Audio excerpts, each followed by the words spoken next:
Welcome to Learn at Work podcast, which is sponsored by iOS Press, the publisher of Work, a journal of prevention, assessment, and rehabilitation. We're delighted to host this podcast that will bring together insightful conversations and thought-provoking discussions on topics that matter most in the realm of health, rehabilitation, work, prevention, and assessment. What can you expect from our podcast? We'll have expert interviews, individuals who have published in the journal, and we'll dive into conversations with leaders who have shared their valuable experience and expertise. You'll learn about different latest work trends, technology, and best practices. I'm Karen Jacobs, the founding editor of Work, and I'm the moderator of these podcasts. Welcome to our Learn at Work podcast. I am delighted to be traveling virtually, although it would be really fun to be traveling physically to the UK. But right now, I have as our guest Kristelle, and I'd love her to begin to introduce herself. She's an author, a co author on a paper that we published in Work that we selected as the editor's choice paper. But let's have you start with your background and tell us about yourself, and welcome. Thank you, Karen. Firstly, thank you so much for having me as a guest on Learn at Work. I'm really honoured to have been invited. I'm an occupational therapist by background and with training in health psychology. So I've worked clinically as an occupational therapist for several years, most recently supporting people to return to work after traumatic injuries. But I've always aspired to be a clinical academic. So I have worked in research roles as well. I've worked as a systematic reviewer at the Centre for Reviews and Dissemination in York. I assisted with the process evaluation for the Return to Work After Stroke trial here in the UK. And I'm currently in the final year of a PhD, working with different stakeholders to co-design a self-guided return to work toolkit for stroke survivors and employers. Tell us a little bit more about that. And I'm so happy that you're part of the occupational therapy profession, because as you know, I am also. So it's great to have that knowledge about your background. Thank you. Yes, it's a really exciting project. It's I've worked with all sorts of different people. It's been a really great experience. I've worked with stroke survivors, line managers, human resources professionals, occupational health professionals, all sorts of people, and also occupational therapists. And we've had various workshops and things. And I followed the intervention mapping methodology to create this complex self-guided toolkit, and it's actually a digital intervention. And the idea is that it's self-guided, so if people don't have that support from the healthcare system, say they have this toolkit that they can just refer to at any time. There are two versions, one for stroke survivors and one for employers, and the idea is that together they work to plan and manage that return to work. And each version has tailored content. So the stroke survivor version really focuses on helping them to identify and disclose their limitations and support needs to their employers. But equally, the employer version helps the employer to really understand how they can find out more about the stroke survivor, what their abilities are, what their limitations are, and how they can help them. And it encourages them and supports them in actually putting in place work accommodations and adjustments to support that return to work process. So, how did you get interested in this topic in the first place?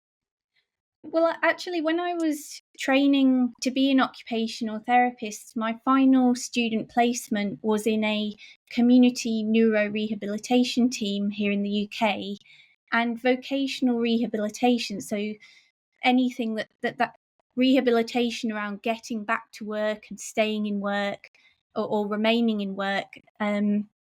It was so interesting on my when I was shadowing the other occupational therapists, but also I was given my own caseload as well.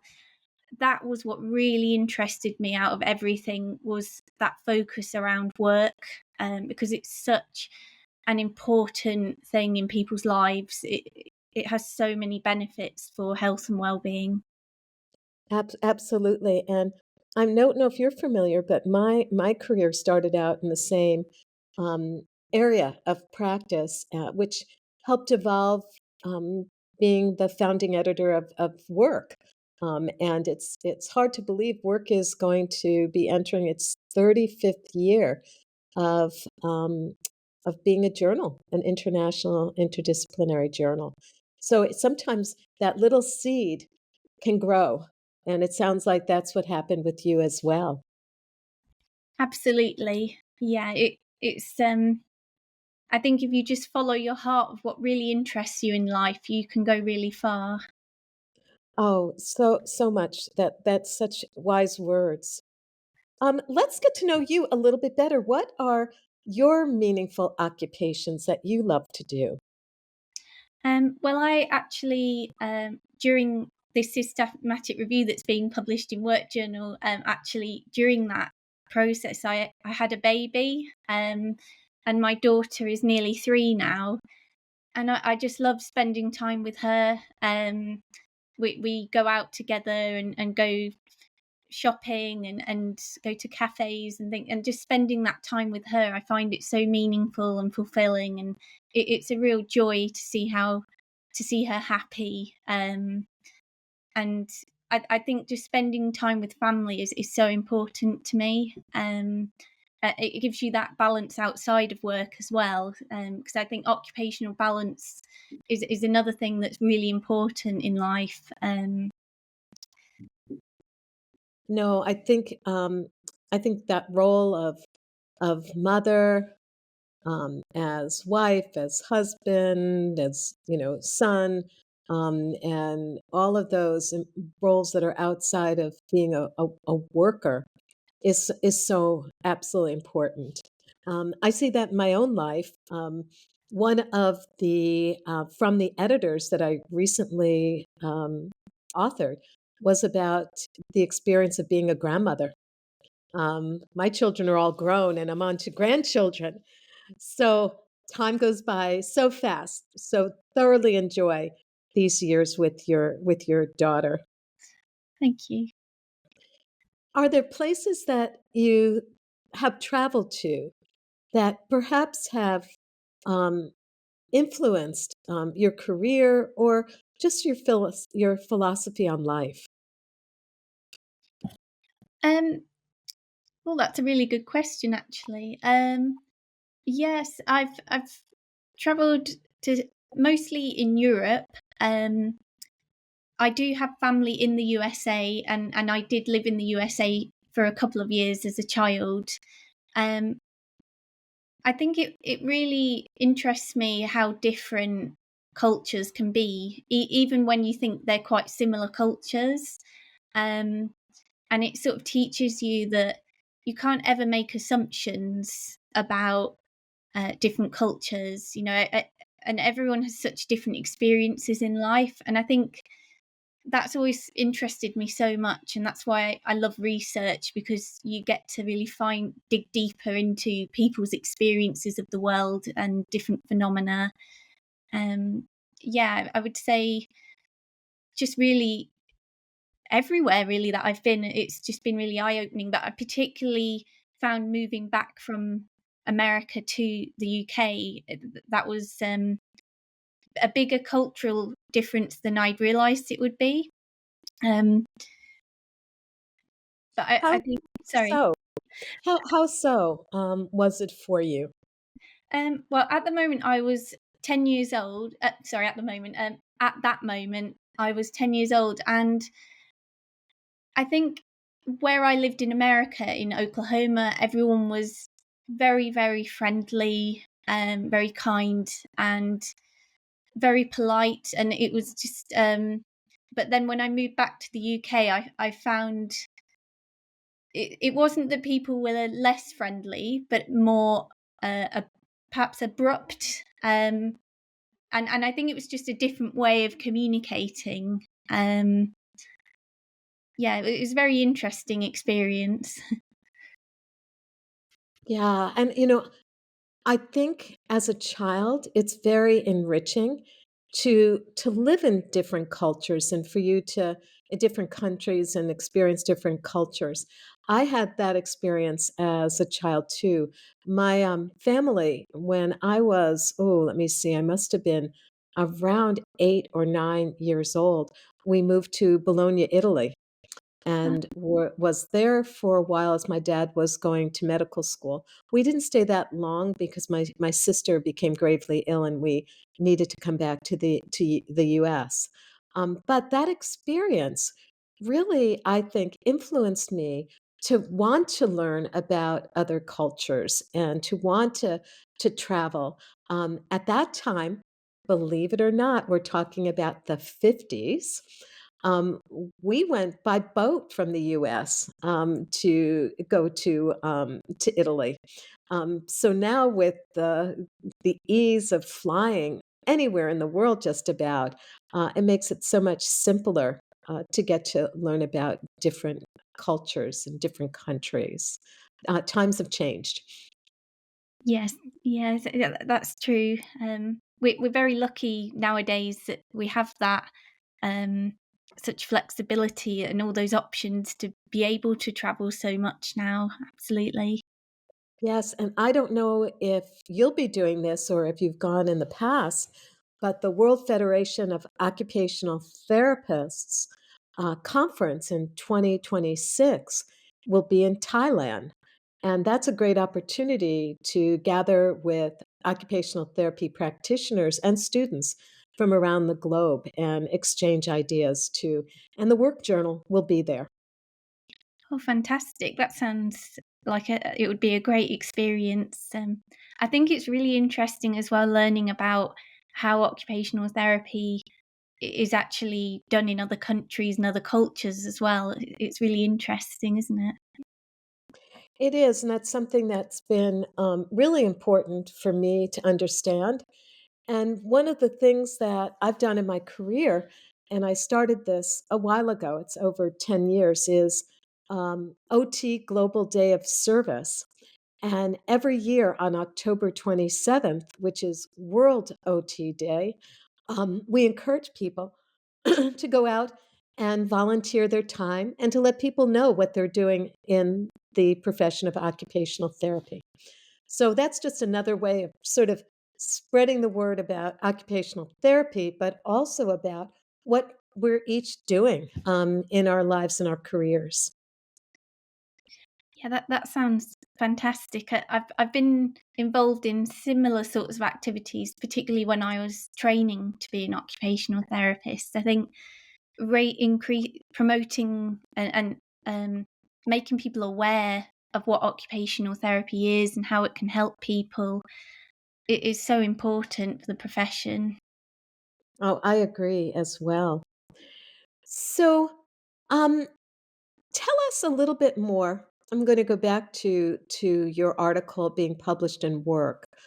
Maybe tell us a little bit more about that article, and then we'll close this episode with what's your why? Yeah. So yes, this was a qualitative systematic review, and it was carried out in the first year of my PhD, and it was part of the needs assessment for this intervention that I've been developing. So we were really trying to find out, well, what actually influences employers' support for people, for employees who are returning to work after stroke. But in this context, we actually broadened it out to people with acquired brain injuries because I was a bit concerned I'd end up with an empty review because there wasn't that much evidence out there, or even just a review of 1 or 2 studies, I should say. And during that process, I thought, well, I'm taking the time out to really look at this evidence, but there's no point really doing it if there's only a couple of studies that we include. So I really wanted to broaden it out. And I thought, well, it's actually mental illness is a really common comorbidity among people with stroke or people with acquired brain injuries. And I thought it would be really interesting to look at what influences employers' support for people with brain injuries and mental illness, or mental illness separately, and what are the similarities and differences across those conditions or illnesses. And so it was quite a broad review in that respect. We searched 5 databases until November last year, and we ended up with 25 studies in the review. So it's quite a big review. But studies, they were published all over the world, mostly in Sweden, the UK and Canada, but there were other countries such as the USA, Barbados, the Netherlands, New Zealand, and so on. They were mostly published in the last 10 years, so quite recent evidence. And it was really interesting to find out that there were actually, for me personally, it was a real eye-opener. It showed me that there's so much that can affect employers' support. And in terms of, there were 4 themes that came out of this review in the results. And it's down to employers being actually aware that someone has a condition or illness and what their support needs are. And that can be affected by whether or not a person discloses their condition or illness to the employer, but also whether or not that employer has access to information about the employee. And secondly, it was employers' attitudes, knowledge, skills, and experience that affected their support. So, for example, in one study, depression was seen as a private issue, so not really something the workplace would be involved in. And knowledge and skills around, say, the injury or illness, but also how that impacted the person's work abilities and what their responsibilities were as an employer. Thirdly, provision of work accommodations was actually something that could be quite difficult. For example, in large organisations, senior management often saw it as a really expensive, time-consuming thing to do. And employers were sometimes worried about the impact on co-workers and of carrying out these work accommodations. And then in smaller organisations, they were often restricted financially. So some of them, they couldn't actually put accommodations in place for too long because it would actually jeopardise not just the reputation through lost productivity, but also the sort of status of the business itself. And finally, the final finding related to influence from stakeholders. So sometimes employees themselves weren't willing to go along with work accommodations. And in terms of other stakeholders, such as insurance agents and healthcare professionals, family of the employee, well, a lot of the time there was a lack of communication across different stakeholders, particularly across different systems. And it was quite shocking, actually. In one study, no one took responsibility, and the person, I think they had a mental illness, they had to plan and manage their return to work themselves with no support. And sometimes stakeholders also had their own agendas, trying to make things go their own way, and that could be a real hindrance. But that's not to say there weren't facilitators as well. I think within these themes there were also facilitators as well. But it was just such an eye-opening experience. It was a really valuable piece of research for me to do, because it really gave me such a good introduction to what it's like for employers. I think as well, there really needs to be work done in future So, for example, employers' support, it was influenced by so many factors involving different stakeholders across different systems. And I've sort of concluded in the review that employers do need education on how to be supportive, how to communicate, and how to carry out the practical aspects like planning a phased return and learning about the condition, what this means for work. But also, there needs to be support for employees to self-advocate. Organisations can have anti-stigma strategies in place. So, for example, people can come in to share their real life experiences, in terms of to open up people's minds to what it's like to experience a brain injury or a mental illness. And we really do need further research into the experiences of employees with dual diagnosis, because it's often quite difficult for employers to support them, because they're not just having to deal with potential issues relating to each individual illness, but sometimes those illnesses can interact. And they could be dealing with different stakeholders and different systems. So it's a lot more complex, the return to work process. And